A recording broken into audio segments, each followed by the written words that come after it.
So now resources and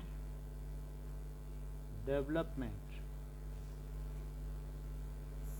So that is, it is a free gift of nature. What is resource? It is free gift of nature which a human can extract, technologically जो accessible हों, economically feasible हों, culturally acceptable हों। यानी ऐसा भी ना हो कि हमारा कल्चर उसको डिफाई करता हो, तो हम ऐसे रिसोर्स नहीं चाहते हैं। जैसे पेड़ों को काटना कुछ लोगों को अगर गलत लगता है राजस्थान में, तो वो हमारे लिए फिर रिसोर्स नहीं हुए। तो जैसे खेजरी गांव के लोग नहीं चाहते पेड़ कटें, तो ऐसे केस में कल्चरली एक्सेप्टेबल है तो ही रिसोर्स माना जाएगा। So everything which is used by human,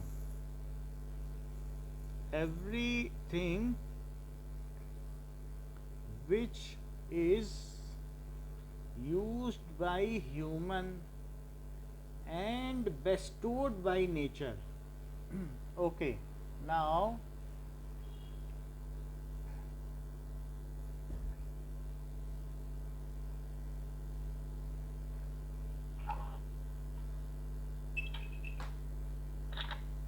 now everything जो हम लोग यूज करते हो और नेचर के द्वारा हमें वरदानित हो, गिफ्टेड हो। बेस्टोड का मतलब वरदानित, बेस्टोड, गिफ्टेड,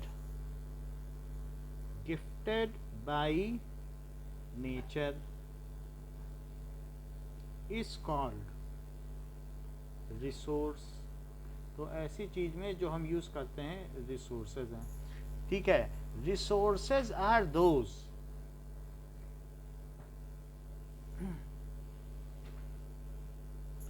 which are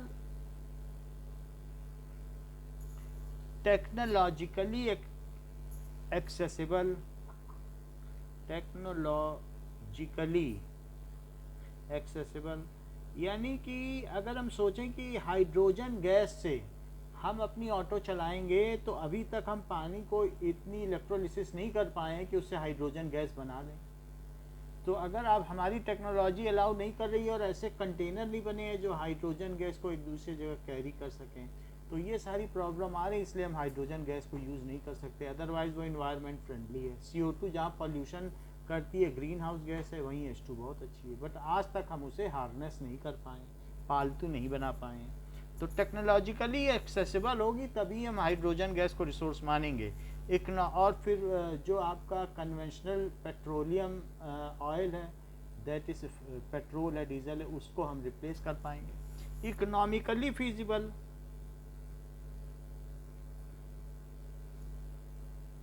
मान लीजिए आपने LPG सिलेंडर बना दिया और लोगों को 10-10 हज़ार में बेचा, तो क्या इकोनॉमिकली वो फीजिबल होगा? लोग खरीद पाएंगे?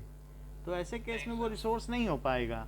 एंड कल्चरली जो ऐसा भी चीज़ है, कल्चरली एक्सेप्टेबल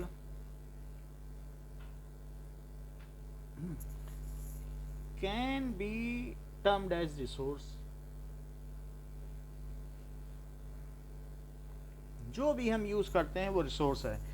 अब यहाँ पर एक इंटरलिंक है ह्यूमन के साथ इन सब का। So there is the process of transformation of things is interdependent relationship. तो जो ह्यूमन बीइंग है, तो वो नेचर से क्या करता है? क्या रिसोर्स को लेता है और उसके बाद क्या करता है? टेक्नोलॉजी से उसे मॉडिफाई करता है। यानी अगर आपने ज़मीन से कोई ये लोहा निकाला, तो क्या वैसे ही यूज़ करते हो कि उसे प्योरीफाई करते हो? लेकिन प्योरीफाई करने के लिए इंस्टीट्यूशंस भी चाहिए, बहुत सारी फैक्ट्री चाहिए, टेक्नोलॉजी तो चाहिए। टेक्नोलॉजी हमने रशिया से मांग ली कि ऐसे ऐसे प्योरीफाई करना है। अब वो सेटअप करना पड़ेगा कि नहीं? मशीन लगानी पड़ेगी, फैक्ट्री लगानी पड़ेगी, वैसे वर्कर चाहिए कि नहीं? तो इंस्टीट्यूशन, अगर हमें, हमारे पास इंस्टीट्यूशन मान लो है, आज हम इंजन नहीं बना पाते हैं एविएशन के फील्ड में, उड्डयन के फील्ड में, फ्लाइट के फील्ड में, तो ऐसे केस में फिर हम अच्छे एयरक्राफ्ट नहीं तैयार कर पाएंगे। हमें राफेल खरीदना पड़ेगा दूसरे से, क्योंकि हम अच्छे इंजन नहीं बना पा रहे हैं। तो इस तरीके से टेक्नोलॉजी है फ्रांस के पास, हम सारी इंस्टीट्यूशन लेके बैठे हैं, बट टेक्नोलॉजी नहीं इंजन बनानी। तो इस तरीके से इंटरडिपेंडेंट है। हम किसी रिसोर्स को तब एक्सप्लॉइट कर पाएंगे, अच्छी तरीके से उसका दोहन कर पाएंगे, जब हमारे पास टेक्नोलॉजी भी हो, मशीनरी भी हो, बहुत सारे मशीन्स आएंगे इसमें, और मशीन है और मैन पावर भी आएगी, ये सारी चीज़ है, ठीक है। और इसके लिए कुछ ना कुछ आपको फैक्ट्री भी चाहिए, जो भी चीज़ चाहिए कच्चा माल, और ये है। तो ये क्या है, interdependent relationship. Interdependent ये सदियों से चला आया है, डेंट relationship between nature, technology and institution. इस तरीके से ह्यूमन भले ही इन तीनों का दोहन करता हो, यूज करता हो, लेकिन ये आपस में भी तो रिलेटेड है। आप क्यों टेक्नोलॉजी बनाते हो? टेक्नोलॉजी किस चीज़ के लिए बनाते हो? एडिसन ने बल्ब का आविष्कार किया, तो अगर वो पानी से बिजली न बना पाता तो उसका बल्ब किसी काम में रहता? क्या हमारी जितनी टेक्नोलॉजी है वो इसी बात पे ओरिएंटेड रहती है कि हम नेचर से कैसे बेस्ट पा सकें? सो इंटरडिपेंडेंट रिलेशनशिप बिटवीन नेचर से हमने कॉटन पाया, अब हम 2000 कॉटन से सूत बना सकते हैं, धागा बना सकते हैं। स्पिनिंग जेनी का आविष्कार हो गया लंदन में, तो वहाँ पर फिर कॉटन मिल्स बन गई। टेक्नोलॉजी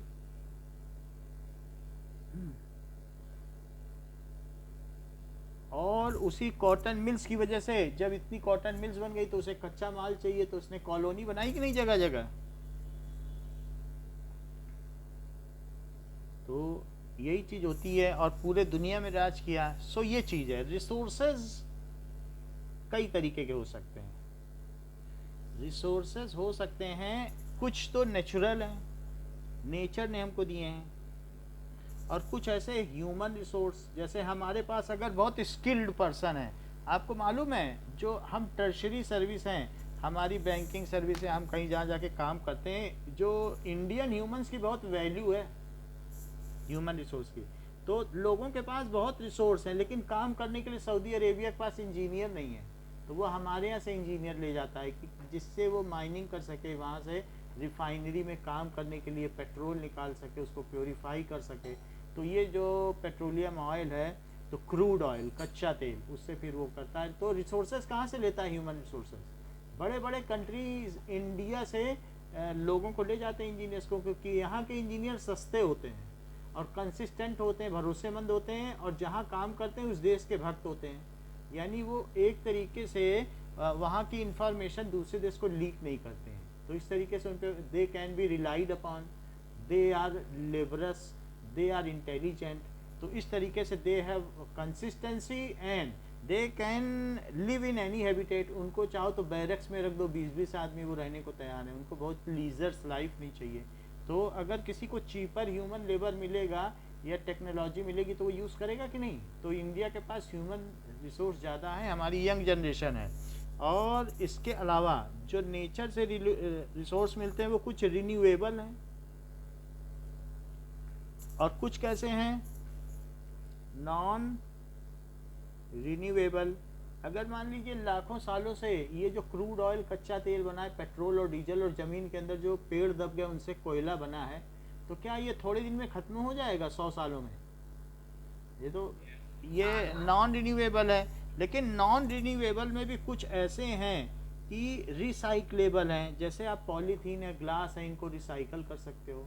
और कुछ ऐसे हैं जो माइनिंग से आपने निकाल दिया तो निकाल दिया, लेकिन उसकी रिसाइकलिंग हो सकती है ना। लोहे की, जितना आपके पास लोहा है उतना निकाल लो, जितनी आपकी ज़मीन में रिसाइकल कर सकते हो। लेकिन कुछ ऐसे हैं उनकी रिसाइकल भी नहीं कर सकते। बताओ, अगर सारा कोयला ख़त्म हो जाएगा तो क्या रिसाइकल किसको करोगे? यूज़ कर लो कोयला, फिर रिसाइकल क्या करोगे? तो एक नॉन रिसाइक्लेबल है। कौन से हैं नॉन? हाँ, नॉन रिसाइक्लेबल, जिनकी रिसाइकलिंग ना हो सके, तो ऐसे फॉसिल फ्यूल्स हैं। वो सभी फॉसिल फ्यूल ही हैं, पेड़ भी तो फॉसिल ही हैं एक तरीके के। तो उसे आप सीधा एक तरीके से फॉसिल फ्यूल लिखें, जीवाश्म ईंधन। और रिसाइक्लेबल में मेटल्स आएंगे।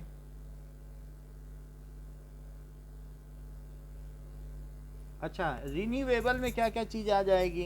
रिन्यूएबल में दैट इज दो तरीके के रिसोर्स हैं, एक तो विंड है।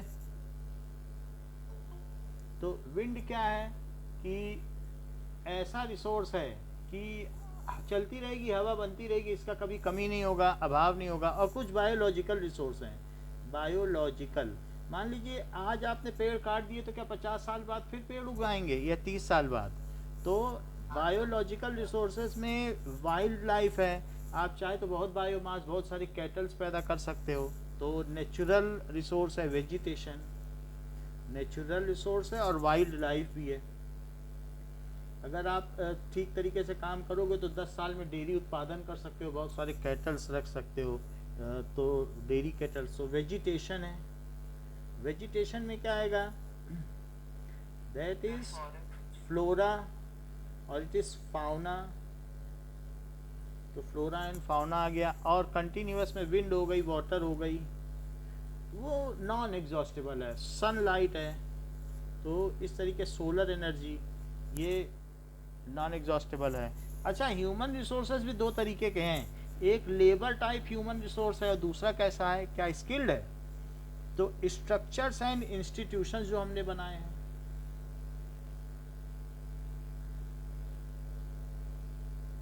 ट्यूशन, वो भी तो ह्यूमन के द्वारा बनाए गए रिसोर्स हैं। और क्वालिटी एंड क्वांटिटी, क्वांटिटी कुछ लेबर्स भी चाहिए और इसके अलावा कुछ स्किल्ड लेबर भी चाहिए क्या? तो क्वांटिटी भी चाहिए और क्वालिटी भी। तो दोनों के मामले में इंडिया नंबर 1 है, क्योंकि हमारे पास पॉपुलेशन ज़्यादा है, तो लोग आसानी से दूसरी जगह काम करने को तैयार है, नेशन को छोड़ने को तैयार है पैसे के लिए। इंडिया में इतने जॉब अपॉर्चुनिटीज़ नहीं है, तो हम क्वांटिटी भी दे सकते हैं। अगर किसी को अच्छे लोग चाहिए तो इंजीनियर भी हम दे सकते हैं। लोग यहाँ से 3 गुना 4 गुना ज़्यादा वेतन पाते हैं बाहर। सो इस तरीके से रिसोर्सेज को हम बता सकते हैं।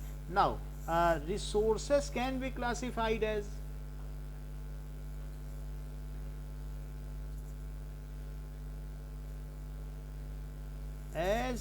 on basis of origin, basis of origin। उसमें क्या है कि बायोटिक रिसोर्स है एंड एबायोटिक। बायोटिक रिसोर्स का क्या मतलब है? बायोटिक रिसोर्स का मतलब है जैसे वाइल्ड लाइफ, प्लांट। और एबायोटिक का मतलब है metal, wind energy, wind energy. हाँ, तो एक है ऑन बेसिस ऑफ ओरिजिन ये, और दूसरा है on basis of exhaustibility, basis of exhaustibility. तो एक है एग्जॉस्टिबल एंड इन एग्जॉस्टिबल। तो मतलब वो कभी भी है नॉन एग्जॉस्टिबल हो, जो इन एग्जॉस्टिबल भी बोला जाता है, एग्जॉस्टिबल। तो अब इसमें क्या है कि या इसको कह सकते हैं एग्जॉस्टिबल की नॉन रिन्यूएबल, और इसको क्या कहते हैं रिन्यूएबल। तो जैसे वाटर साइकिल है, कुछ दिन बाद फिर से पानी बह जाएगा, नदियां बहने लगेंगी, तो रिवर वाटर है, रिवर वाटर है, तो थोड़ी दिन में फिर आ जाएगा पानी। एग्जॉस्टेबल है तो ऐसे फॉसिल फ्यूल है। तीसरा है on basis of ownership.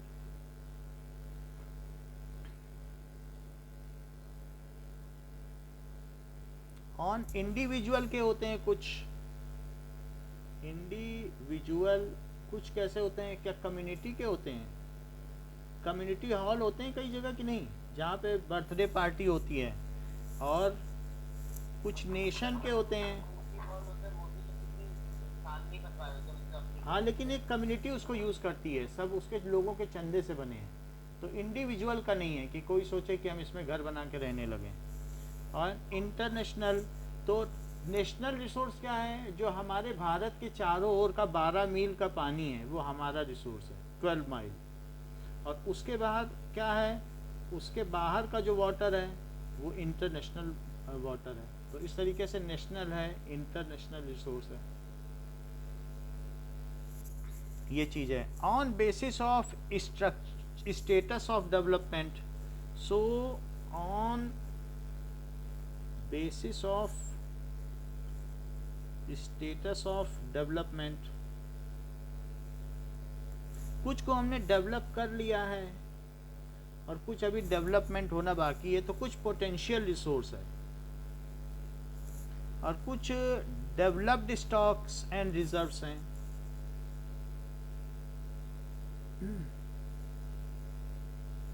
Stocks and reserves, तो दैट इज पोटेंशियल रिसोर्सेस का क्या मतलब है कि दैट हैज ए पोटेंशियल।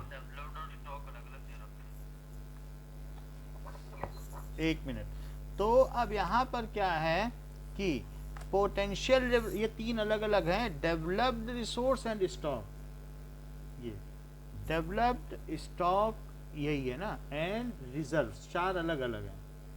तो अब पोटेंशियल रिसोर्स क्या हो गया कि which are found in a region yet not have been utilised, yet not have been utilised, buried underground. कहीं पर अगर बहुत पानी बह रहा है और आपने वहाँ डैम नहीं बनाया है, जैसे falling water but dam has not been made, तो वो पोटेंशियल रिसोर्स हो गया कि नहीं बिजली का?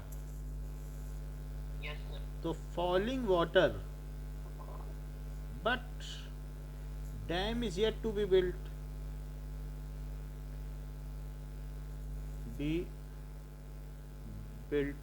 या ये भी कह सकते हैं or, yet to be mined, अभी कहीं से ओर है तो उसको निकाला है ना, येट टू बी माइंड।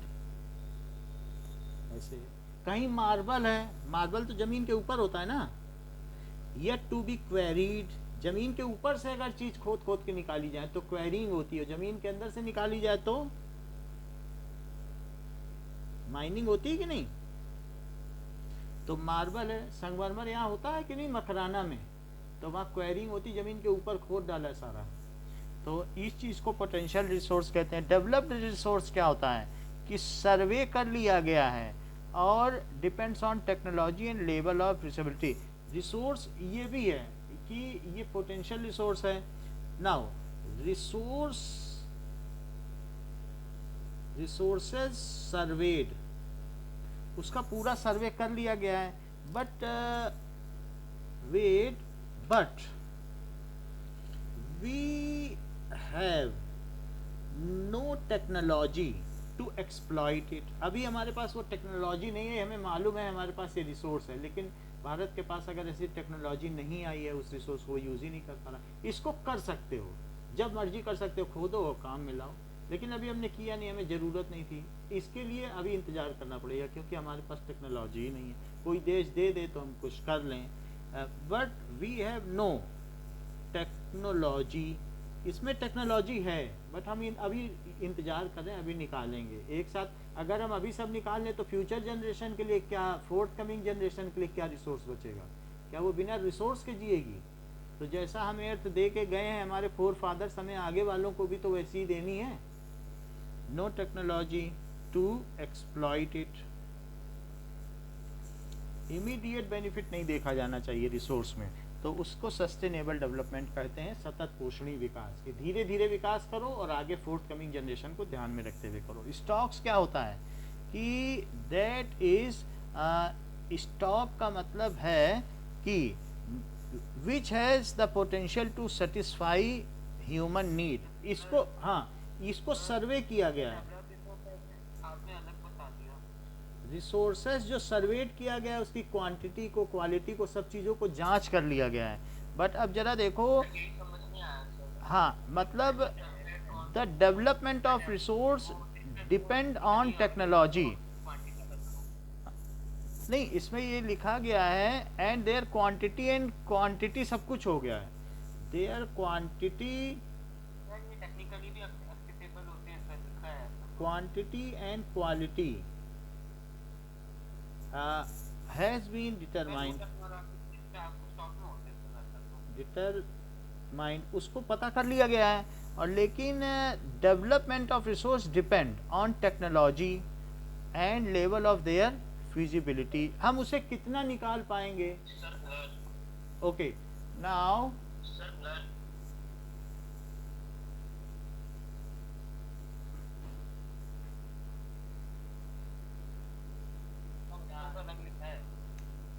एक मिनट,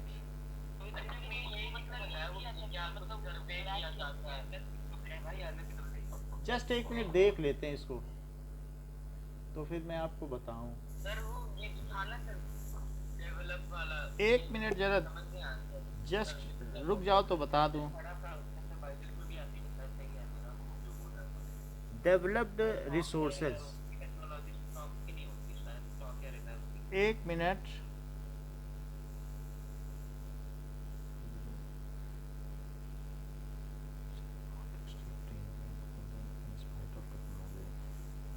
ठीक है, एक मिनट, ये ले जाओ सर, ले जाओ, मेरे आप लग गया, developed resources examples,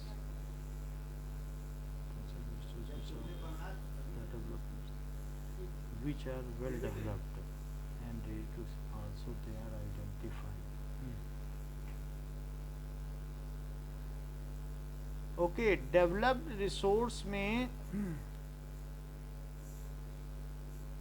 for utilization, these are well developed, so resources are well developed and are ready to use.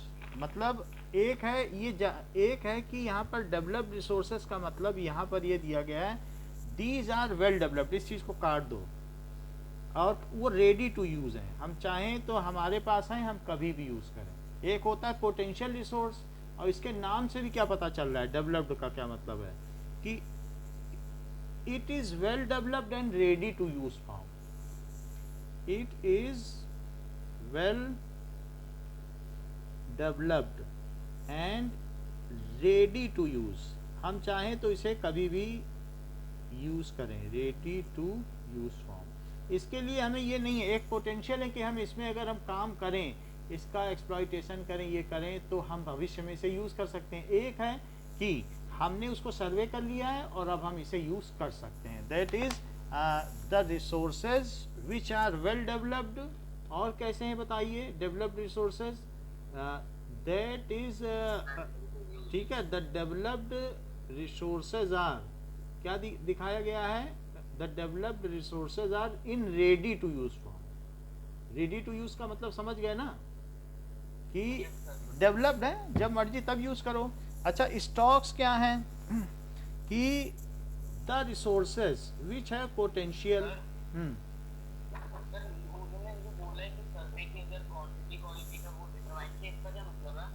यानी हमने ये पता कर लिया कि यहाँ इतना सोना दबा है सोनभद्र में, और किस क्वालिटी का सोना दबा है, अब हम जब मर्जी तब निकालें।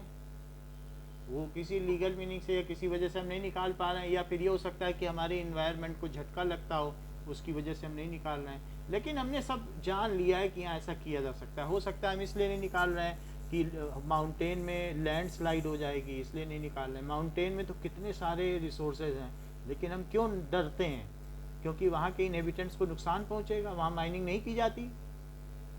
तो अगर हमने सर्वे कर लिया है, रेडी टू यूज़ है, हम कभी चाहे निकालें। वैसे तो फॉसिल फ्यूल के बारे में कहा गया, कोल के बारे में, कोयला यहाँ दबा है और हम जब मर्जी निकाल के यूज़ करेंगे। कोयले को तो रिफाइनिंग नहीं करनी ना। द रिसोर्सेज, स्टॉक्स का क्या मतलब है, that is the resources which have potential to satisfy human need, human needs मतलब ह्यूमन नीड्स को वो सेटिस्फाई करते हैं, कर सकते हैं, but that is but we do not know the required technical know-how, but cannot be exploited, cannot be या used, उन्हें हम यूज नहीं कर पा रहे हैं ड्यू टू ये एब्सेंस ऑफ टेक्नोलॉजी, क्योंकि due to lack of technology, हमारे पास उसकी टेक्निक नहीं है। हम हाइड्रोजन गैस अभी नहीं बना सकते हैं वाटर से, क्योंकि हमारे पास कोई ऐसी टेक्निक, इजी टेक्निक नहीं है कि हम कैसे गैस बनाएं, तो इसलिए हम यूज़ नहीं कर पा रहे हैं। समझ में आई बात कि नहीं? तो बुक में लिखा भी है कि H2 गैस हम बहुत अच्छा है इन्वायरमेंट फ्रेंडली भी, लेकिन हम उसे यूज़ ही नहीं कर पा रहे हैं। तो नहीं यूज़ कर पा रहे हैं तो फिर वो कैसा हुआ, स्टॉक में हुआ। और नेक्स्ट वन इज, चौथा कौन सा है? यूरेनियम इन लद्दाख। कह सकते हैं कि अगर हम उसको ठीक तरीके से, ऐसी टेक्नोलॉजी हो कि सेफली निकाल सकें और वहाँ पर लैंडस्लाइड ना हो, कुछ ऐसा कर सकें, तो फिर हम उसे कहेंगे कि स्टॉक है। नाउ नेक्स्ट इज रिजर्व्स, कि can be used, their use has not been, it is kept for future requirement, it is kept for forthcoming generation, जो आगे आने वाली जनरेशन है उनके लिए रखा गया है। तो चार तरीके के हैं, एक हमने पता कर लिया, लेकिन अभी पोटेंशियल है, इनमें संभावना है, बट अभी उनको हम करेंगे, पोटेंशियल रिसोर्सेज है, ज़रूरत आने पे करेंगे। एक बिल्कुल रेडी है, हम कभी भी कर सकते हैं, इट इज़ डेवलप है, पूरी तरीके से डेवलप है, बिल्कुल हमारे पास माल तैयार है, कोई देश मांगेगा तो हम दे भी सकते हैं। एक पोटेंशियल है, उनमें बहुत काम करना पड़ेगा, तब जाके वो काम लायक होंगे। तीसरे कौन से हैं? तीसरे हैं कि उनके पास हमारी टेक्नोलॉजी नहीं है। चौथा फोर्थ कमिंग जनरेशन के लिए इसको है, जैसे माइनिंग करना, फिर प्योरीफिकेशन करना, ये सब है, ये बिल्कुल तुरंत यूज़ करने लायक। तो कहीं पर खोदिए, कोयला निकालिए, बस कोयला बेचिए, ऐसी चीज़ें। सो इस तरीके से हमने सभी रिसोर्सेज के बारे में देख लिया कि कौन कौन से रिसोर्सेज होते हैं। नाउ अब हम आगे बात करते हैं कि जब रिसोर्सेज हमारे पास होंगे तो resource planning is widely accepted strategy for judicious use of resource. What is resource planning? Resource planning की जरूरत है, is widely accepted strategy. Sustainable development भी यही होता है ना? हम ऐसा विकास करें, गांधी जी जो है वो सतत पोषणी विकास के हमेशा पक्षधर थे कि सस्टेन कर सकें। ऐसा डेवलपमेंट ना हो कि आपने अभी डेवलपमेंट जल्दी जल्दी कर लिया, सारे रिसोर्स खर्च हो गए और बाद में फिर आप कुछ करने लायक ही नहीं बचे। तो ऐसा डेवलपमेंट जो आगे बहुत सालों तक, फोर्थ कमिंग जनरेशन तक किया जा सके। So such development which can be sustain for longer. जैसे अमेरिका ने क्या किया, वहाँ की ज़मीन पर गन्ने की खेती की, और गन्ने की, मैनचेस्टर की बात कर रहा हूँ, गन्ने की खेती की। क्यों? क्योंकि उसको क्या, शुगर केन के जूस से, गन्ने के रस से अल्कोहल बनानी थी और उस अल्कोहल से गाड़ियाँ चलानी थी। तो उसने साल में 4-4 खेती की, ज़मीन का सारा न्यूट्रिशन ले लिया, ज़मीन रेत बन गई, उसकी फर्टिलिटी ख़त्म हो गई। और वहाँ इतना बड़ा शहर था, और फिर वहाँ पर जब वो रेत बन गई तो उसने अपनी फर्टिलिटी खो दी, वो बैरन हो गई, इनफर्टाइल हो गई, और 10-10 मीटर ऊंचे तक के रेत के गुबार उड़ने लगे, और वहाँ के शहर वासियों को शहर छोड़ के जाना पड़ा। आज मैनचेस्टर भूतों का शहर कहा जाता है। तो ऐसा डेवलपमेंट किस काम का? और उसी वजह से रिसेशन आया था, महामंदी का दौर, जिसकी वजह से फर्स्ट वर्ल्ड वार शुरू हुआ था। तो हम ये देख रहे हैं कि ऐसा डेवलपमेंट किस काम का, कि जिसकी वजह, जो आगे बढ़ा ही ना पाए। 2-3 साल तुमने अच्छा काम किया, तुमने ध्यान भी नहीं दिया, तुमने वाइडर विजन नहीं देखा, शॉर्ट टर्म बेनिफिट के लिए डेवलपमेंट कर लिया, तो ऐसा डेवलपमेंट नहीं चाहिए किसी कंट्री को। तो इसलिए वो कुटीर उद्योगों और छोटे उद्योगों के पक्षधर थे। गांधी जी बोले बहुत बड़े की ज़रूरत नहीं है, हमारे यहाँ पॉपुलेशन ज़्यादा है तो सबको रोज़गार मिले, ऐसा काम करो, बहुत ज़्यादा मशीनीकरण करने की ज़रूरत नहीं है। सो रिसोर्स और सस्टेनेबल डेवलपमेंट का ये भी मतलब है कि तुम्हारा जो डेवलपमेंट ऐसा हो कि तुम्हें बाहर निर्भर न रहना पड़े, अपने देश के अंदर ही तुम जैसे उसने क्या किया, सारी ज़मीन पर गन्ना उगा दिया, अब उसको अनाज के लिए दूसरे देशों से मांगना पड़ा अमेरिका को, दूसरा देश अनाज देने को तैयार नहीं। और उसने इतने सारे पुल थोड़े समय में बना लिए, आज वहाँ लोग रोजगार हैं, अपने गले में तख्ती लगाए घूम रहे हैं कि हमें रोजगार दो। जब तुम सारा डेवलपमेंट जल्दी जल्दी कर लोगे, सारे ब्रिजेस जल्दी जल्दी बना लोगे, सब कुछ कर लोगे, तो बाकी आगे क्या करोगे? तो it is a widely accepted strategy क्या होती है, for judicious use of resources, कि हम कैसे ठीक ठीक यूज़ करें, एक्सप्लॉइटेशन ना करें, इन्वायरमेंट को लॉस ना करें, ऐसा यूज़ करना है। और जुडिशियस यूज ऑफ रिसोर्सेज, ऐसा नहीं है कि नदी जहाँ है वहाँ निकल रही जहाँ ओरिजिन है वहाँ लोग स्विमिंग पूल में नहाएं, और जो दूर वाले हैं वो पानी को तरसें। नदी को तो बहुत ड्यू कोर्स में जाना है, लॉन्ग कोर्स में। तो जुडिशियस का मतलब है it should be equally distributed to all because it is bestowed all of us by nature. जब धरती ने हमको प्राकृतिक संपदा दी है तो ये सभी के लिए मुफ्त है। ऐसा तो नहीं होना चाहिए कि कुछ स्विमिंग पूल में नहाएं और कुछ एक घड़े पानी के लिए तरसें। तो इस चीज़ का किसको ध्यान देना है? So judicious use of resources for all. अच्छा, ये बड़ी रिसोर्स प्लानिंग बहुत बड़ी चीज़ है, इसके बारे में देख लो। इस पर कुछ नोट्स बनते हैं कि रिसोर्स प्लानिंग कब की गई। Human being use resource indiscriminately. तो इस डिस्क्रिमिनेटली हम लोगों ने अंधाधुंध यूज़ किया, एंड इकोलॉजिकल ग्लोबल क्राइसिस आ गई, ग्लोबल वार्मिंग आ गई, ओजोन लेयर डिप्लीट हो गई। इतना हमने धुआं उड़ाया कि मैनचेस्टर, ये जो लंदन था तो वहाँ पर ये देखा गया कि धुएं का गुबार ऐसा रहता था, कहते थे यहाँ तो रात ही बनी रहती है, खुशी में बोलते थे। और जब एसिड रेन हुई तो सारी संगमरमर की वहाँ की मूर्तियाँ थी, स्कल्पचर थे, सब धुल गए। तो कितने मवेशी मर गए, कैटल्स मर गए। तो ऐसा है कि हम लोगों ने बहुत एक्सप्लॉइट किए हैं। जो स्टैचू ऑफ लिबर्टी के बगल में एक अच्छी नदी बहा करती थी, आज वो गंदे नाले में तब्दील हो गई है। तो इस तरीके से हम लोगों ने एक्सप्लॉइट किया है, ओजोन लेयर को डिप्लीट किया है पिछले कई सालों में। इस वजह से रिसोर्स प्लानिंग करनी पड़ी, इन्वायरमेंटल पोल्यूशन हुआ है, लैंड का काफ़ी डिग्रेडेशन हुआ है। इन जून 1992 मोर देन 100 हेड्स ऑफ स्टेट, 100 देश के लोग बैठे थे रिसोर्स प्लानिंग के लिए इन जून। ये डेट भी इम्पॉर्टेंट है और ये रिसोर्स प्लानिंग इम्पॉर्टेंट है। More than 100 heads of countries, और वो जगह भी इम्पॉर्टेंट है, met in Rio de Janeiro, Janeiro in Brazil. Brazil में बैठे और उन्होंने इस चीज़ की प्लानिंग की। नाउ ब्राज़ील इन मैप, 100 देशों के प्रधानमंत्री जो मुखिया हैं वो बैठे। तो यहाँ पर ये ब्राज़ील है, ब्राज़ील कंट्री में रियो डी जेनेरो है, तो उसमें ये लोग बैठे। समझ में आ गई बात? Yes sir. तो यहाँ पर ब्राज़ील में बैठे। अच्छा, ये इसकी राजधानी है रियो डी जेनेरो। तो दैट इज़ ब्राज़ील में 100 देशों के मुखिया जो भी थे, चाहे वो वहाँ का प्रेसिडेंट हो, प्राइम मिनिस्टर हो, ठीक है, या जो है चीफ काउंसलर हो, कहीं कहीं काउंसलर होते हैं, तो वो वहाँ बैठे। एंड ये समिट बनाया गया, for earth summit, for earth summit, यानी एक अधिवेशन हुआ, समिट ये।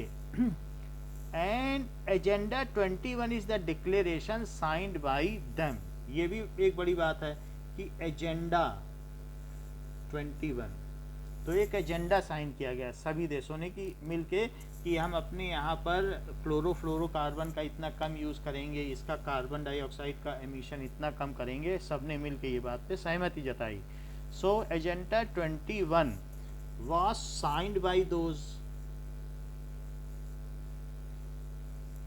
और उसी को कहते हैं रिसोर्स प्लानिंग। तो ये चीज़ है। It's aim was for global sustainable development. It's aim was to achieve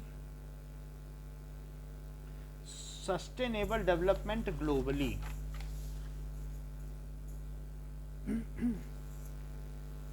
sustainable development globally. Sustainable development is that development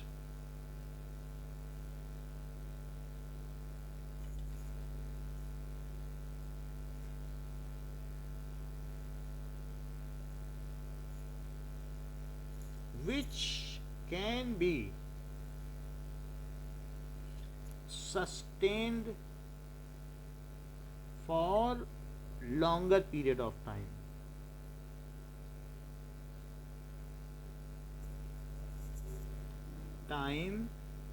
And not by keeping in view short term benefits. Short term benefits की तरह नहीं हमें करना चाहिए कि आज का काम निकाल लें, तो उसे सस्टेनेबल डेवलप। अब जैसे किसान अपनी ज़मीन पे बहुत खेती कर ले, 4 बार 5 बार, ज़मीन ही खराब हो जाएगी तो खेती क्या करेगा, तो उसका फिर डेवलपमेंट सस्टेनेबल नहीं होगा। ठीक है, कि अगर आप अपने घर का सामान बेच बेच के खा जाओ सारा, तो क्या ये डेवलपमेंट सस्टेनेबल होगा, तो वैसा नहीं करना है। नाउ रिसोर्स, ये 1992 में जून में हुई थी। Okay, so India has made resource planning right from first 5 year plan. So India has made resource planning, तो हमारी जो पहली पंचवर्षीय योजना थी तभी से हमने रिसोर्स प्लानिंग शुरू कर दी थी कि हम we were very concerned about it. Resource planning right from first year plan, तो इसके लिए रिसोर्स प्लानिंग हमने की right from first 5 year plan. तो हमारे यहाँ 5 साल की योजना बनती है कि इस अगले 5 साल में पंचवर्षीय योजना बनती है। So first 5 year plan in India was started on, तो कब शुरू हुआ जो पहला 5 year प्लान है, 1951 में नेहरू ने इसको यूज़ किया था। क्योंकि 1-2 साल में तो हम कोई चीज़ नहीं यूज़ कर सकते हैं, सो जवाहरलाल नेहरू ने फर्स्ट FYP 5 year प्लान को क्या कहते हैं, FYP को यूज़ किया। India has various types of relief. हमारे पास अगर देखें तो माउंटेन है, प्लेट्यू है, प्लेन्स है, आइलैंड है, और इन सभी टोपोग्राफी में, इन सभी रिलीफ्स में जो हमारा जोग्राफिकल फीचर है उसमें अलग अलग तरीके के रिसोर्स हैं। माउंटेन्स में बहुत सारा ये लंग्स हैं इंडिया के, माउंटेन में बहुत सारा ग्लेशियर है, उसमें वाटर रिसोर्स है। माउंटेन में क्या छिपा है, क्या वहाँ से बहने वाली नदियाँ वर्ष भर बहती हैं, तो वाटर रिसोर्स है। इसके अलावा वहाँ पर बहुत जो 3 रेंजेस ऑफ माउंटेन्स हैं उनमें क्या है, बहुत सारे पेड़ हैं जिनसे हमारा टिम्बर रिसोर्स है, जो हमारे इस तरीके से इंडिया में अगर देखा जाए तो माउंटेन के बाद क्या क्या चीज़ें हैं कि ये देखिए, तो यहाँ पर तो माउंटेनियस रेंज है 2400 किलोमीटर की, 3 माउंटेनियस रेंज है। तो अब यहाँ पर आप ये देख सकते हैं कि अपर हिमालय, इंडस, और फिर ये जो लोअर हिमालय जिसको हिमाद्री कहते हैं, तो ये 3 माउंटेनियस रेंजेस हैं। इसके अलावा एक रिसोर्स ये है, एक रिसोर्स ये पूरा, ये कैसा एरिया है, क्या प्लेनर रीजन है, नदर्न प्लेन, और ये माउंटेनियस रीजन है। तो माउंटेन क्या, बोलिए, शील्ड वाइज आ रही, देखो किसी का माइक ऑन हो तो ठीक कर लो। नाउ नदर्न प्लेन्स है और नीचे क्या है, क्या ये प्लेट्यू है, प्लेट्यू का मतलब क्या होता है, क्या टेबल टॉप होता है कि हाँ कोई एलिवेटेड लैंड है, तो ये डेक्कन प्लेट्यू है, तो डेक्कन प्लेट्यू है। अब इन सभी जगह पर तीनों जगह पे अलग अलग रिसोर्स हैं। ये जो कर्नाटक है ये सब है, यहाँ पर आप बेल्लारी है, वहाँ सोने की खाने, अलग अलग तरीके की माइनिंग्स हैं। प्लेट्यू में माइनिंग सबसे ज़्यादा है, क्यों, क्योंकि ये प्लेट्यू कैसा बना हुआ है, ये काली मिट्टी और लाल मिट्टी का बना हुआ है। रेड सॉइल और ब्लैक सॉइल, महाराष्ट्र में ब्लैक सॉइल है, कर्नाटक में रेड सॉइल है। तो ये किससे बना है, क्या मोल्टन मैग्मा से मिलके बना है, पिघलने से। यहाँ पहले ज्वालामुखी था। आपको मालूम है कि जो गोंडवाना लैंड है उसका एक टुकड़ा आकर के हिट कर गया था यूरेशिया में, और वो इंडिया बना, और जहाँ हिट किया था वही हिमालय बन गया कि नहीं। तो उसके बाद वहाँ पर क्या हुआ, कुछ फोल्डिंग्स पैदा हुई, और वहाँ की जो अपर क्रस्ट थी वो पतली पड़ गई और वहाँ लावा कई सालों तक निकलता रहा और उसकी वजह से डेक्कन प्लेट्यू बना। तो डेक्कन प्लेट्यू बहुत जो है अपलिफ्टेड ज़मीन है जो कि सी लेवल से 600 मीटर ऊंची है। तो ये डेक्कन प्लेट्यू में बहुत सारी माइनिंग्स हैं, उन सब का है रिच है, ये रिसोर्स में रिच है। क्या इसको कहते हैं अनाज का कटोरा? ये जो नदन प्लेन है ये पूरे भारत की भूख मिटाता है और एक्सपोर्ट भी करते हैं। और इसी तरीके से यहाँ से जो नदियाँ निकलती हैं क्या वो वर्ष भर बहती हैं? सो दैट इज़ ठीक है, throughout year flowing rivers हैं। और जबकि यहाँ से जो प्लेट्यू से बहने वाली रिवर्स हैं वो सीजनल है, 2 महीने बहेंगी बस। जो पानी बरसता है उसी से मानसून से भरती हैं और वही बहती हैं। तो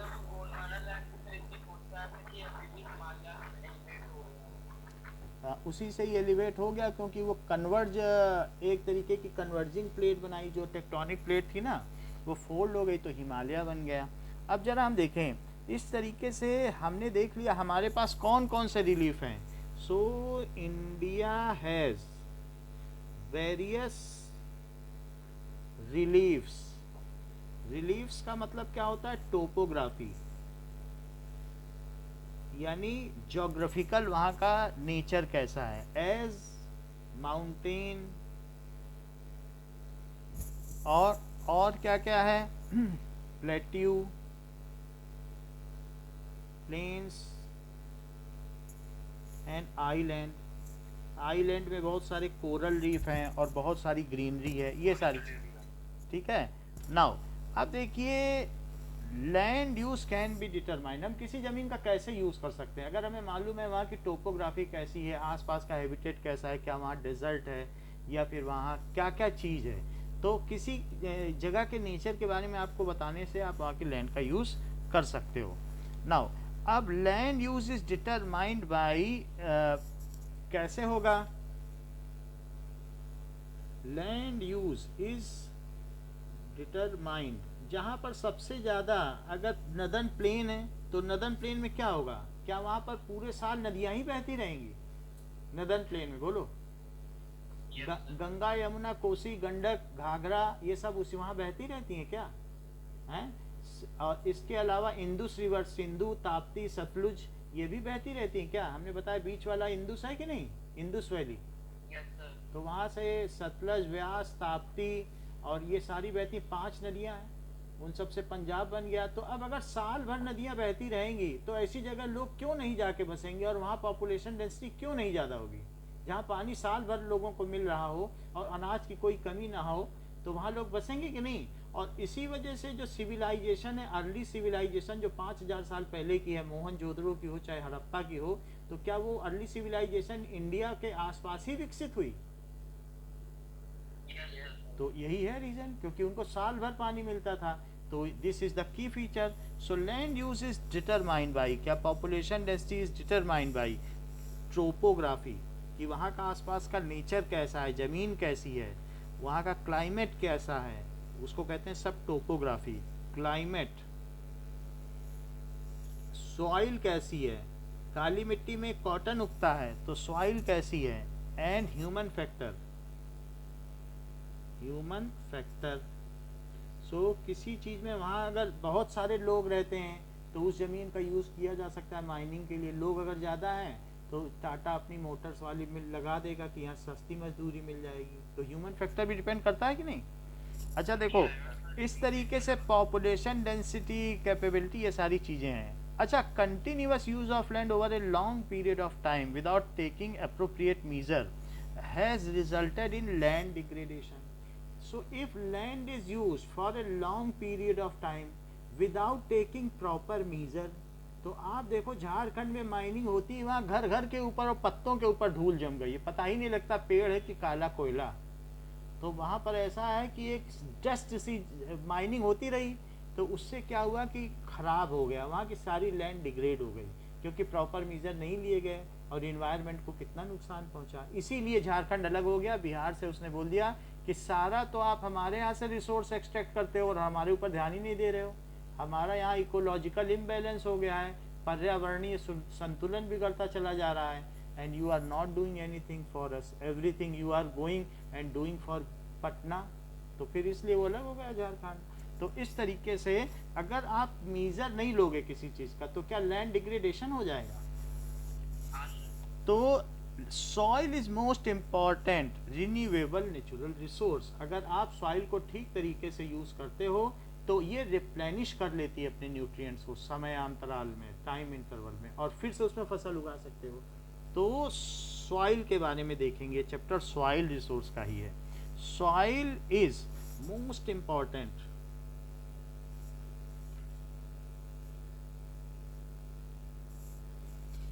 most important renewable natural resource. सालों सालों फसलें उगा सकते हो, रिन्यूएबल नेचुरल रिसोर्स ऐसा है। अब soil, it is a mixture of natural biotic materials and minerals, so it contains humus। इसमें क्या होगा, humus है, that is organic matter होगा कि नहीं, which make it porous, जो इसको क्या करती है, porous, and it can retain water.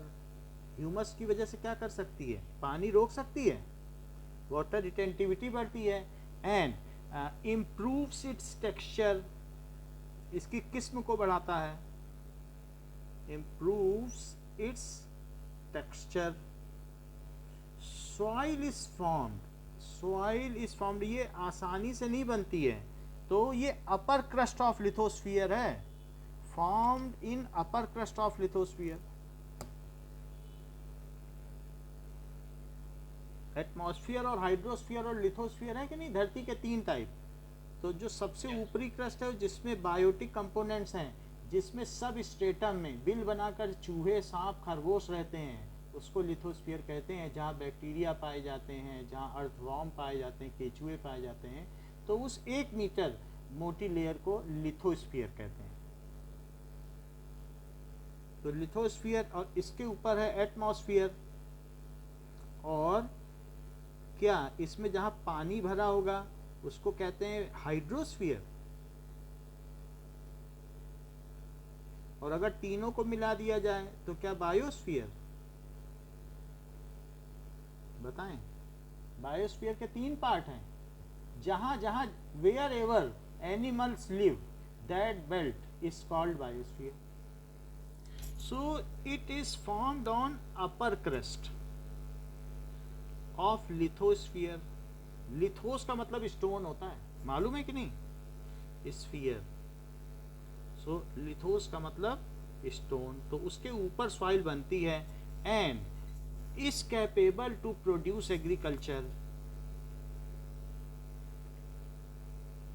To produce grains, जो भी है उसको उगा सकती है, एंड इट इज फॉर्म्ड, ऐसे नहीं फॉर्म होती है, ठीक है, इन ए स्पैन ऑफ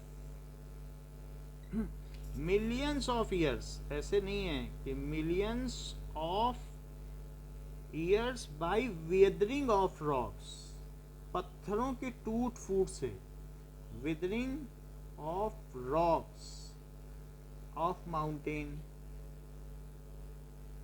आपको मालूम है माउंटेन में बहुत सारे मिनरल्स हैं, तो जब वहां से पानी आता है तो वो मिनरल लेके आएगा। कभी आप ये हरिद्वार के आसपास गए और पत्थर उठा के देखा कितने चिकने होते हैं, नदी के पास गए हो, पत्थर देखा है, जैसे बिल्कुल गोल गोल पत्थर होंगे, बोलो। सो इट इज, तो वो कट जाते हैं। अगर वही मिट्टी रोल होते होते पानी से कट गई, पत्थर कट गया, तो नीचे आएगा, तो यहां तक आते आते क्या ये पत्थर बहुत चिकना हो जाएगा, बताइए।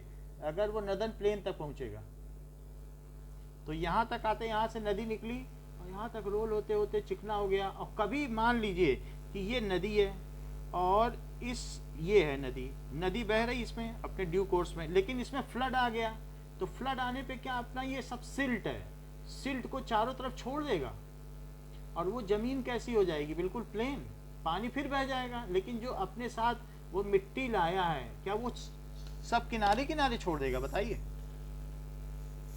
Northern plane of India.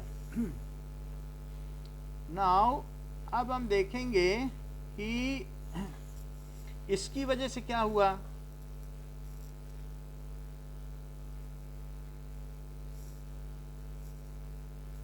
ये देखिए, जो उसने नदियों ने अपनी सिल्ट छोड़ दी, दैट इज वो नदर्न प्लेन है। अगर आप नदर्न प्लेन को देखेंगे तो बहुत दूर दूर तक ऐसा लगेगा जैसे किसी ने प्लास्टर कर दिया हो। इट इज नॉट कि ऐसे ही नदर्न प्लेन, कभी आप गए हो दूर दूर तक बिल्कुल लगेगा किसी ने सीमेंटेड जमीन सी कर दी हो, जहां तक आपकी नजर जाएगी। लग रहा है कि नहीं नदर्न प्लेन? ठीक है कि नहीं? सो नदर्न प्लेन्स इसी तरीके से होते हैं।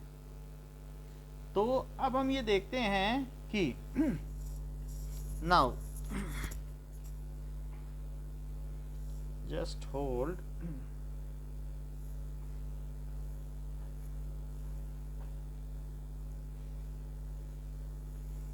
एक मिनट।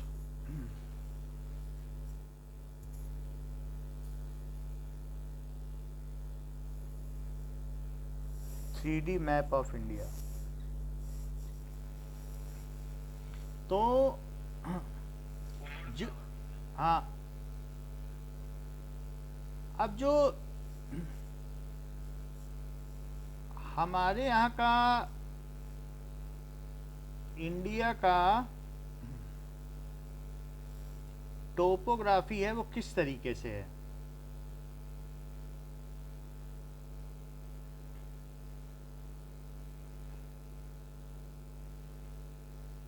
जस्ट नाउ ये देखिए, हिमालय देखो कैसा है, ये उठा हुआ है, करीब करीब 6,000 किलोमीटर उठा हुआ है।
Northern plains can be appreciated. बोलो कितना प्लेन है, देखा आपने 3D मैप में?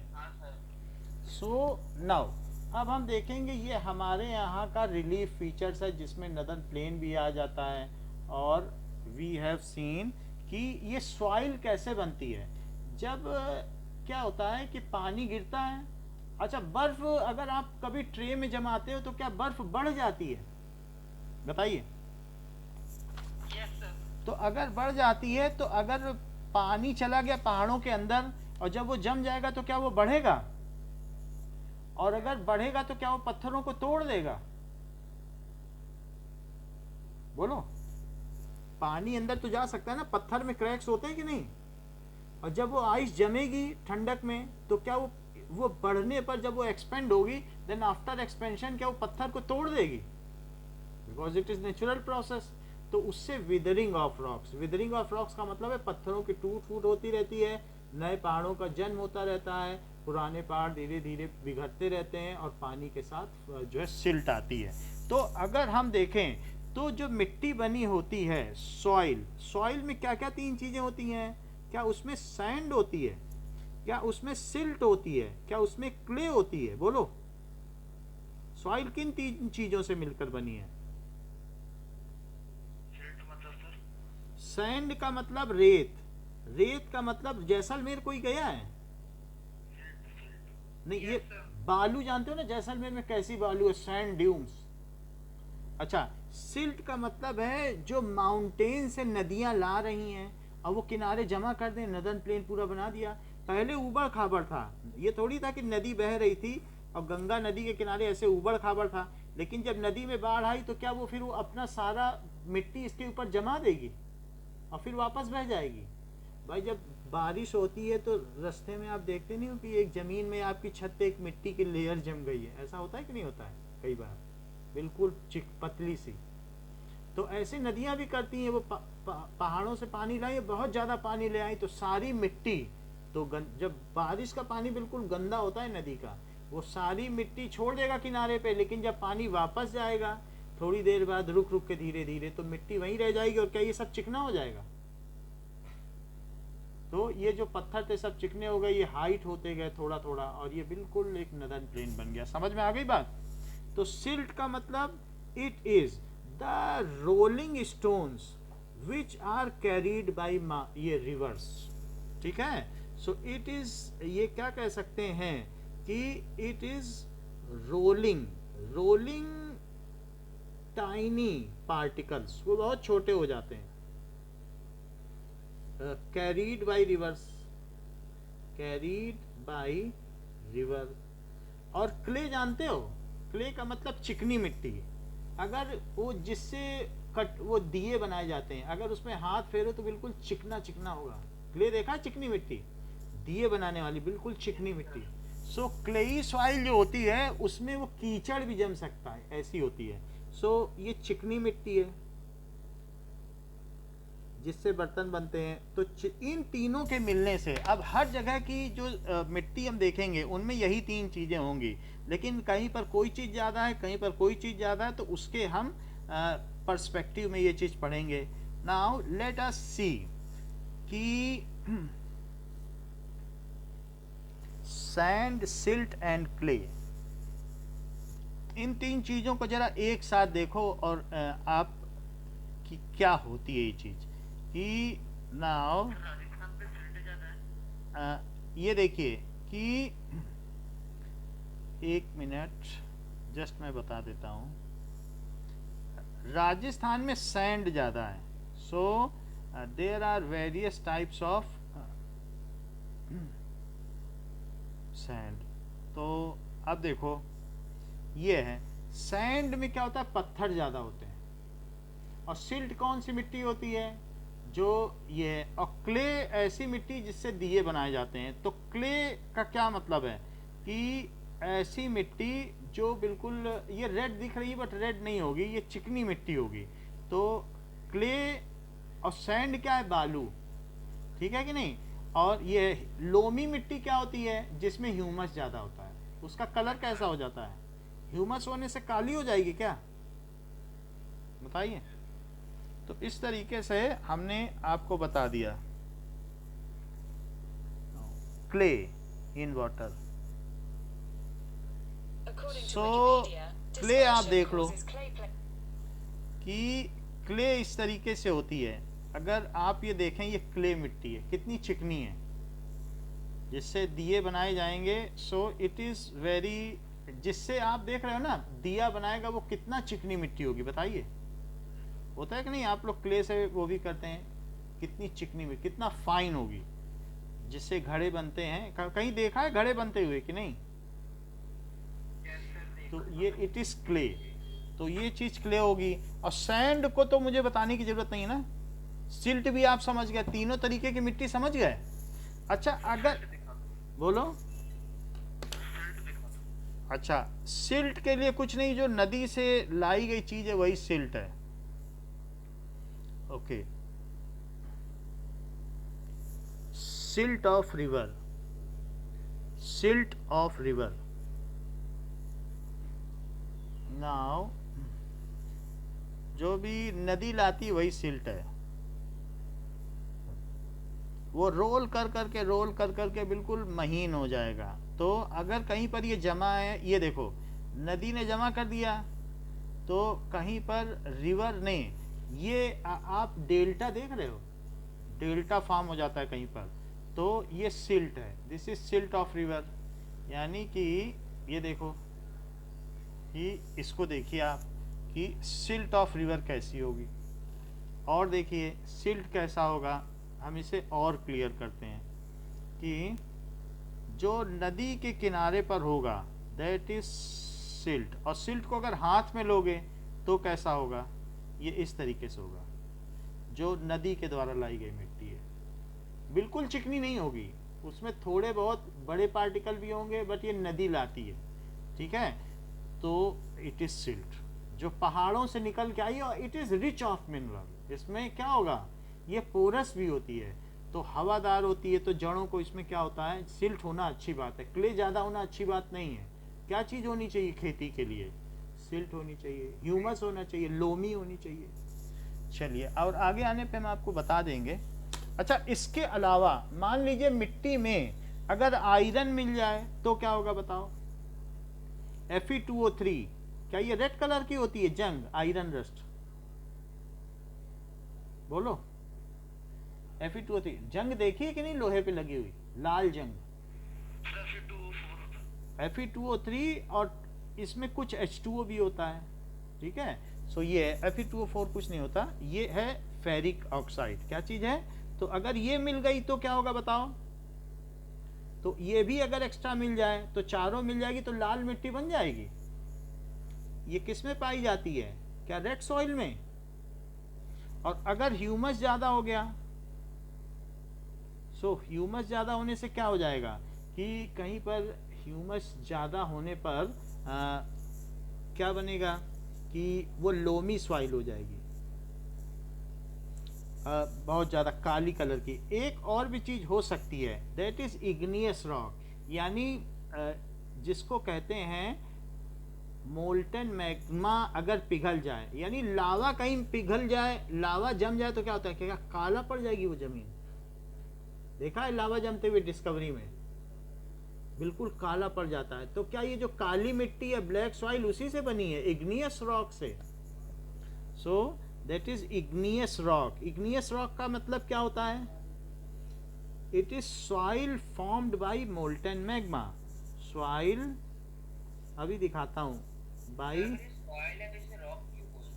हैं, उसी इग्नियस रॉक से ही तो वेदरिंग हुई है, टूट फूट हो जाएगी ना। आग्नेय चट्टानों के टूट फूट से बनने वाली मिट्टी को काली मिट्टी बोलते हैं, आग्नेय चट्टाने। आग्नेय का क्या मतलब है, ज्वालामुखी से निकली हुई चट्टाने, यानी molten magma. So igneous rocks are formed, soil formed by molten magma of volcano, of volcano से। वॉल्केनो का मोल्टन मैग्मा देखा है कि नहीं आपने, कि नहीं देखा तो बता दें आपको, बस ठीक है। हाँ तो देखा है, वो काला ही छोड़ जाता है अपने पीछे, ठीक है। तो दैट इज अब इतनी सारी चीजें आपको बता दी कि सॉइल कैसे होती है। फिर अब हम देखते हैं कि फ्यू सेंटीमीटर ऑफ डेप्थ तक होती है। इट इज, हमने 1 मीटर तक आपको लिथोस्फीयर बनाया है। So soil is up to few centimeter of depth। अच्छा, अब हम देखते हैं कि India has various soil profile. India has various types of soil. अच्छा, जैसे किसी भी जमीन में आप देखोगे तो वहां का सॉइल प्रोफाइल कैसा रहेगा, ये देखो सबसे ऊपर टॉप सॉइल है जो कि फर्टाइल होगी, सॉइल प्रोफाइल। उसके नीचे क्या होगी, टूटी फूटी रॉक्स होंगी, और सिल्ट होगा, और क्ले होगी। क्ले का मतलब चिकनी मिट्टी, और सिल्ट जो नदियों से लाई गई, यही तो बताया ना, that is bought from river. और टूटी रॉक्स, उसके नीचे चले जाओगे तो ये सब सॉइल है, ये सॉइल, सब सॉइल, सब स्ट्रेटम, और नीचे चल गए तो सब स्ट्रेटम। वहाँ पर सिर्फ रॉक रॉक है, टूटी रॉक्स हैं, लेकिन वहाँ पर क्ले नहीं है, वहाँ पर सिल्ट नहीं है, और सबसे नीचे चले गए तो बड़ी बड़ी चट्टानें। ये सॉइल प्रोफाइल है। समझ में आ गई बात आपको कि सॉइल प्रोफाइल क्या है? ओके, नाउ बोलिए। इतनी बात आपको समझ में आ गई। नाउ वी विल सी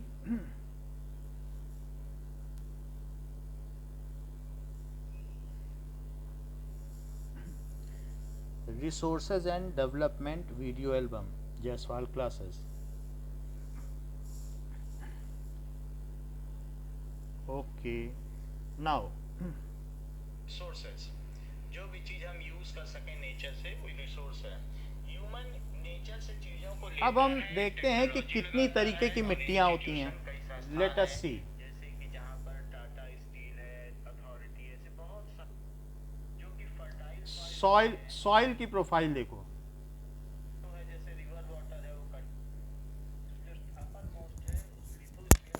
चलने पर किस तरीके से बदलती है। तो सबसे ऊपर की टॉप सॉइल है जो कि फर्टाइल सॉइल होती है। फिर उसके नीचे चलेंगे तो वेदर्ड रॉक्स, उसमें टूटे फूटे पत्थर पाए जाते हैं, और नीचे जाएंगे तो और ज़्यादा बड़े पत्थर पाए जाएंगे, और सबसे नीचे बेड रॉक होती है, इट इज़ टोटली रॉक।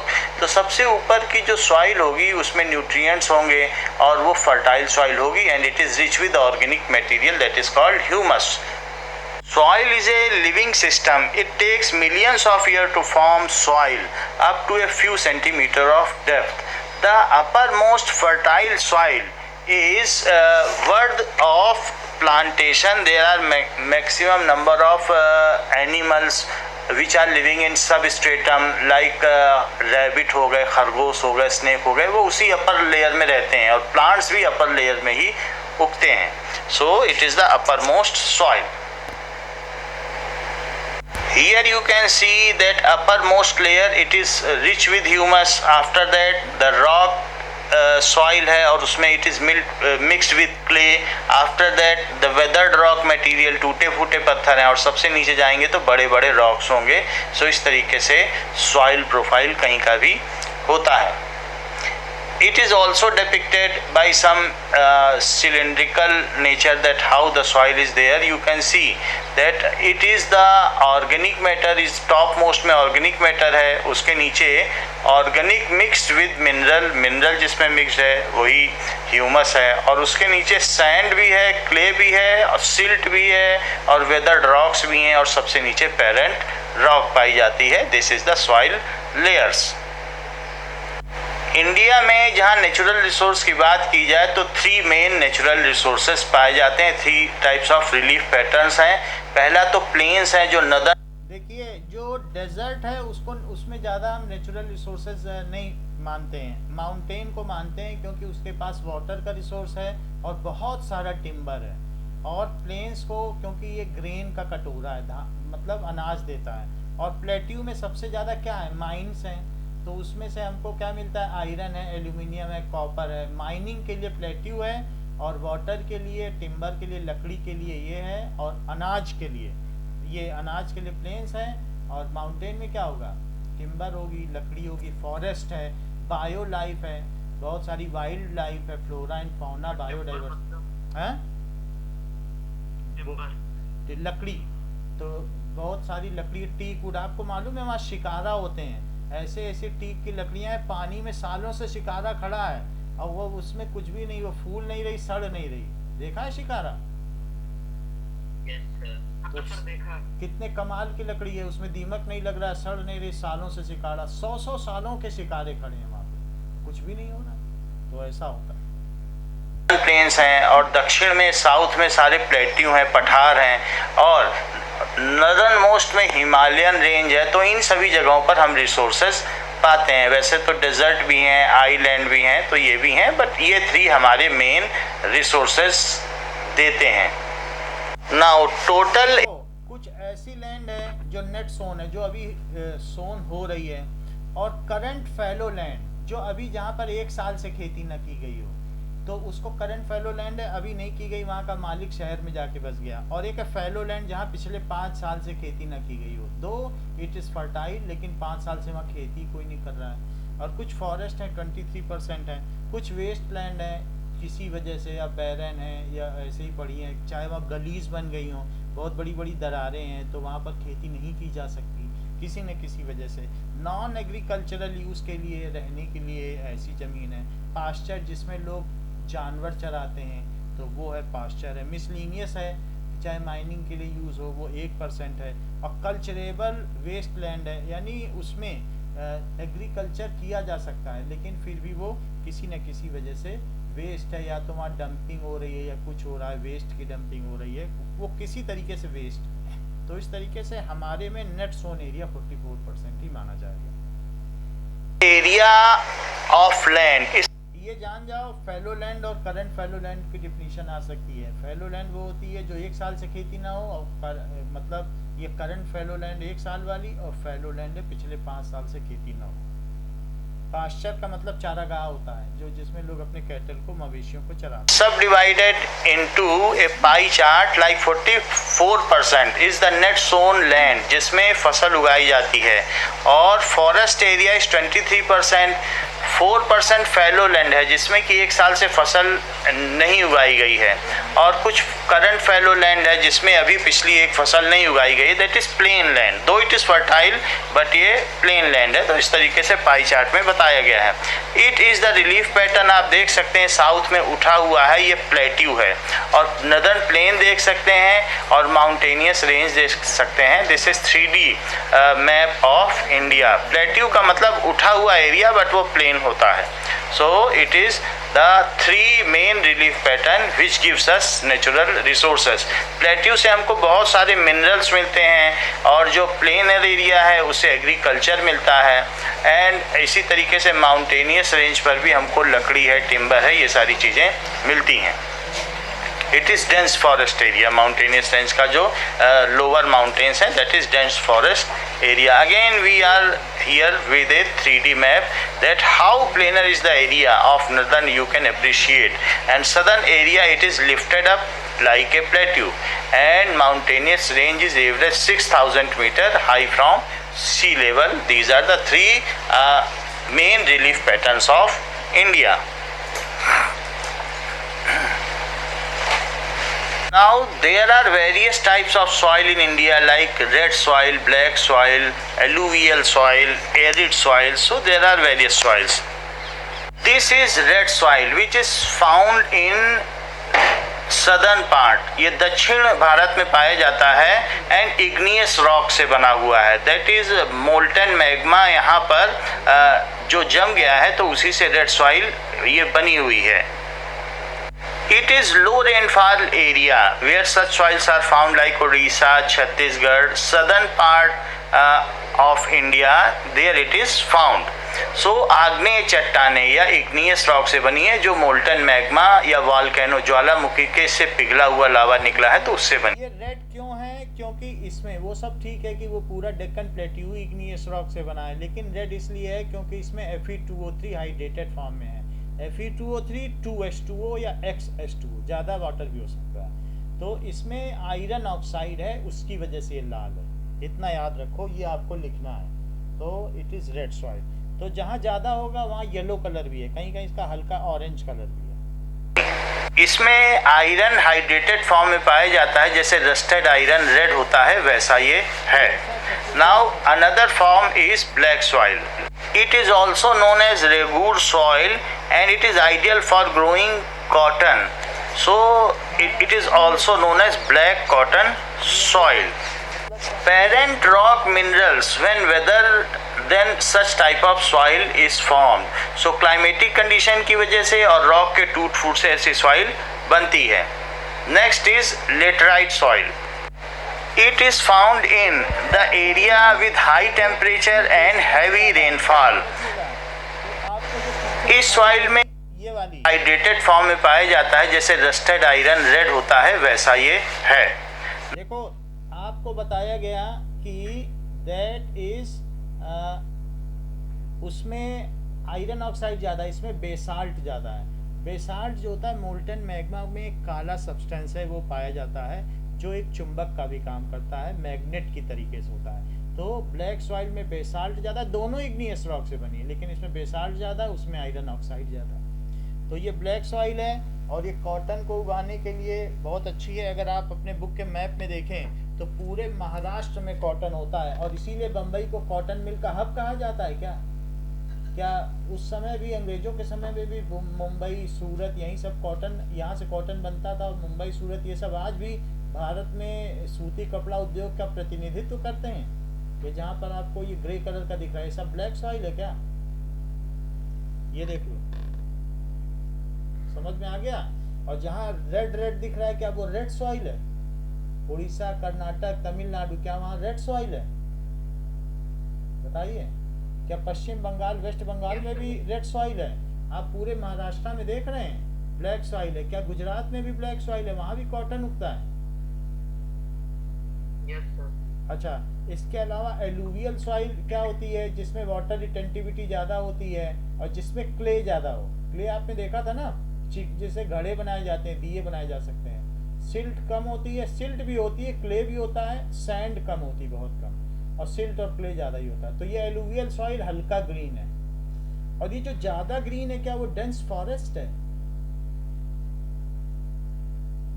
इस तरीके से माउंटेन में डेंस फॉरेस्ट है। तो ये सारी चीजें हैं। अब हम अगली सॉइल देखें। ब्लैक सॉइल में क्या चीज ज्यादा पाई जाती है?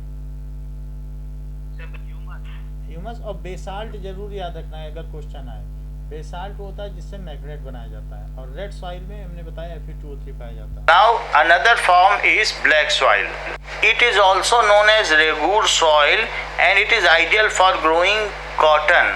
So it is also known as black cotton soil. Parent rock minerals when weathered, then such type of soil is formed. So climatic condition की वजह से और rock के टूट फूट से ऐसी soil बनती है। Next is laterite soil. It is found in the area with high temperature and heavy rainfall. जो सॉइल है उसमें क्या होगा, इतनी रेनफॉल है कि इसका सारा मिनरल जमीन के अंदर चला गया है, इसकी सारी क्ले भी चली गई है, सिर्फ इसमें पत्थर पत्थर बचे हैं। तो बताओ इसमें क्या उगेगा? कुछ उगेगा? मिनरल ही ना हो।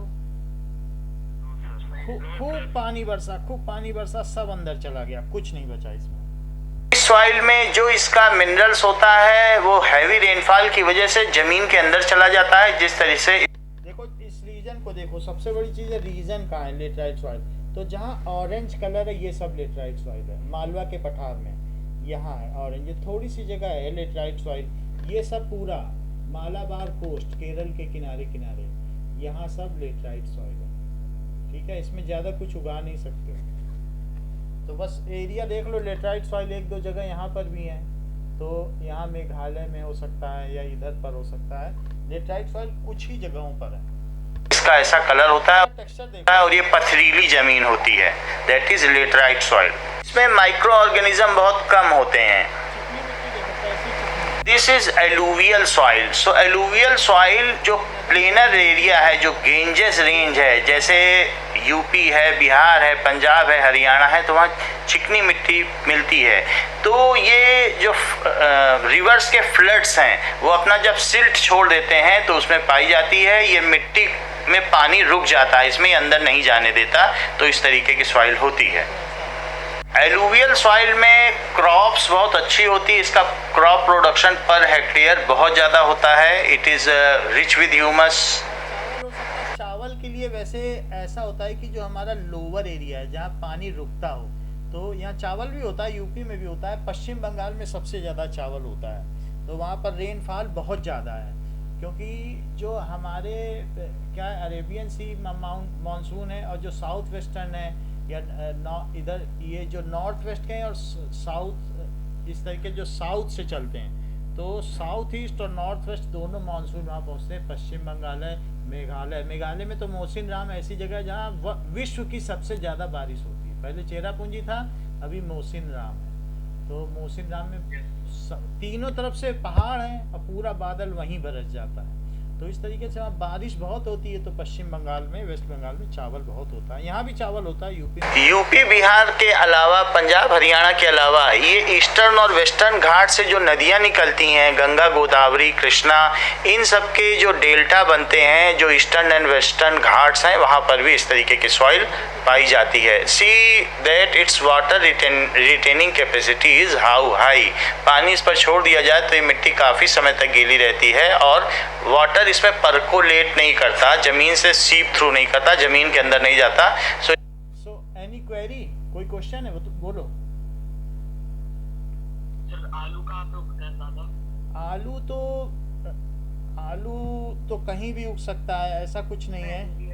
हाँ, अब किस रीजन में उगता है ऐसा तो नहीं है, बट प्याज तो साउथ में है, महाराष्ट्र में सबसे ज़्यादा, पुणे और आसपास उगते हैं। लेकिन यूपी में हर जगह आलू का तो ऐसा कुछ नहीं, ज़मीन के अंदर है और उग जाता है, तो ऐसा कुछ नहीं है।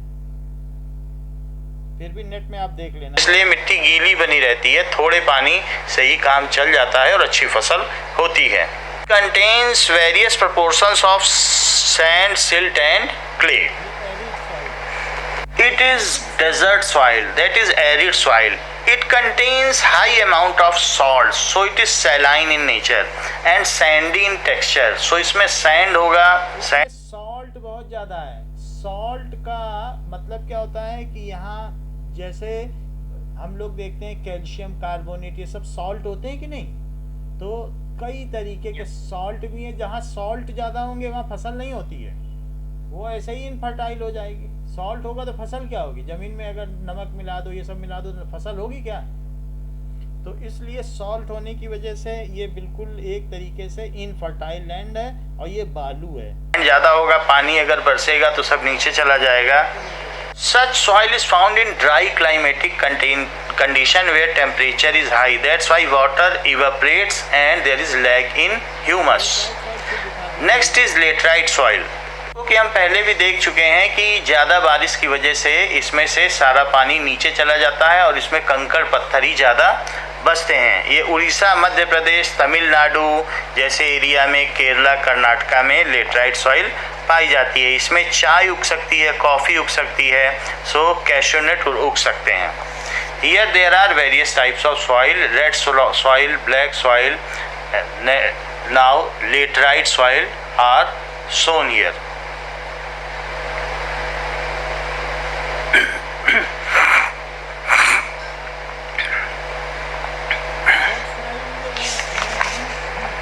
ब्लैक सॉइल महाराष्ट्र और गुजरात में ज़्यादा पाई जाती है। कुछ ऐसी सॉइल होती है कि जो सैंडी होती है। सैंडी सॉइल में रेत ज़्यादा होता है, जैसे जैसलमेर, राजस्थान में पाई जाती है। लोमी सॉइल में there is a equal balance of sand, silt and clay.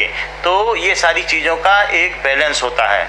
तो लोमी सॉइल में सैंड होता है, सिल्ट होता है, क्ले होता है। सैंड वो है जो अपनी उर्वरकता खो चुकी है।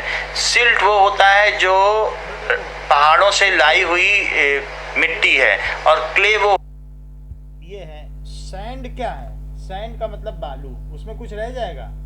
उसमें सॉल्ट इतना ज़्यादा है, कुछ उगेगा क्या सैंड में? जैसा, और वो सैंड बन गया, वो इनफर्टाइल है, उसको जिंदगी में सालों पानी देते रहो, कुछ नहीं होगा। सिल्ट क्या है? अभी नई मिट्टी, अभी नया नया पहाड़ टूटा है, अभी अभी नया जन्म है मिट्टी का हुआ, तो ये सिल्ट है, ये सबसे ज़्यादा उपजाऊ है। और क्लेई सॉइल बहुत महीन बन गई है, अब सिर्फ उससे मिट्टी के बर्तन बना सकते हो। तो इन तीनों के मिक्सचर से लोमी सॉइल बनती। समझ में आ गई कि नहीं? दोमट मिट्टी। तो और इसके अलावा कुछ लेटराइट सॉइल है, कुछ और भी है। तो इन सब होता है जिससे बर्तन बनाए जाते हैं, जो चिपकती हो, चिकनी मिट्टी। So here clay soil, sandy soil and silty soil, इन तीनों का जब हम मिक्सचर कर देते हैं तो लोमी सॉइल बनती है, जिसको कि दोमट मिट्टी भी कहा जाता है। That is also known as alluvial soil. So here sand and this is clay, जो जिनसे बर्तन बनते हैं, चिकनी मिट्टी होती है, और एक लोम जो इसमें प्रॉपर बैलेंस हो। Loam soil is good for agriculture. Sandy soil भी अच्छी नहीं है क्योंकि डेजर्ट एरिया में पाई जाएगी। क्ले सॉइल उसमें पानी में मड होता है, अगर ज़्यादा पानी पड़ गया तो मड हो जाएगा। लोमी सॉइल एरिड है, उसमें हवा पास होती रहती है। So here we are seeing that clay, gravel, loam and sand, इन्हीं के मिक्सचर से अलग अलग तरीके की सॉइल बनती है। कहीं पर आयरन ज़्यादा है तो कहीं एल्यूमिनियम ज़्यादा है, तो उससे इसके कलर ज़्यादा बदल जाते हैं। रेड सॉइल में आयरन के ऑक्साइड्स और आयरन के हाइड्रेट्स फॉर्म ज़्यादा होते हैं, रस्ट ऑफ आयरन ज़्यादा होता है, जिससे रेड सॉइल बनती है। गली erosion, if through soil some portion of water comes through, then a deep crack is found and that land becomes unworthy for fertilization. So such kind of agriculture के लिए ये unworthy है and इसको गली erosion कहते हैं। तो बीच में इसमें ये गली बन गया। You can see that there is a how the land became there is a deep crack developed in the land, agricultural land. This is erosion, a kind of soil erosion.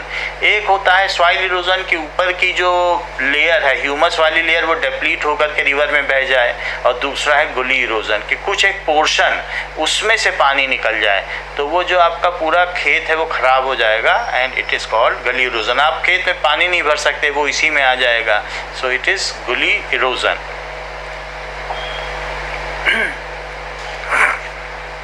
Such things happens, अगर तेज़ी से पानी की stream आती है और किसी एक पर्टिकुलर पोर्शन से, लोमी सॉइल में से ये हो सकता है, गली इरोजन टेक्स प्लेस होता है। नाउ आप नज़र डाल लें कि ये ब्लैक सॉइल कहाँ पर है। ब्लैक सॉइल आपने देख ली, ये ब्लैक सॉइल है, बिल्कुल बुक से मिलता है। रेड कलर है तो कौन सी सॉइल है? रेड सॉइल, ठीक है। और इसके अलावा ये कौन सी सॉइल है? क्या एलुवियल है? नदियों द्वारा लाई गई जलोढ़ मिट्टी से बना हुआ है, that is alluvial soil, it is from the silt of the reverse.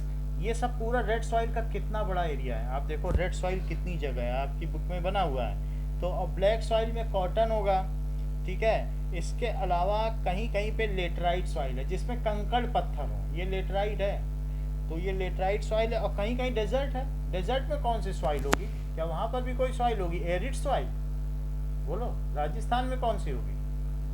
Arid soil.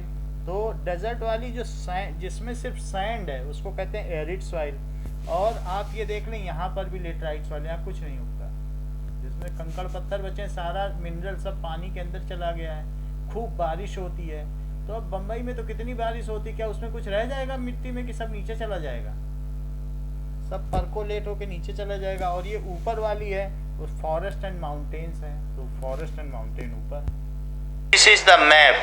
The black portion is showing the black soil, red portion is showing red soil, and that is the alluvial soil which is yellow. That is yellow soil. So different types of soil patterns, and arid soil is shown by light grey color. So various, it is the soil map of India. This is the relief pattern, how the some portions are raised in world map, and in comparison to it the map of India is also shown, that where there is plateau, where is Himalaya, where is plain. So in comparison to world we are seeing here the Indian topography or relief map. Thank you. तो इतना ही रखते हैं आज के लिए। तो आपको थोड़ा सा आइडिया मिल गया इस चैप्टर का? Okay, thank you. सर इसकी रिकॉर्डेड वीडियो आपने भेज रखी है? हाँ हाँ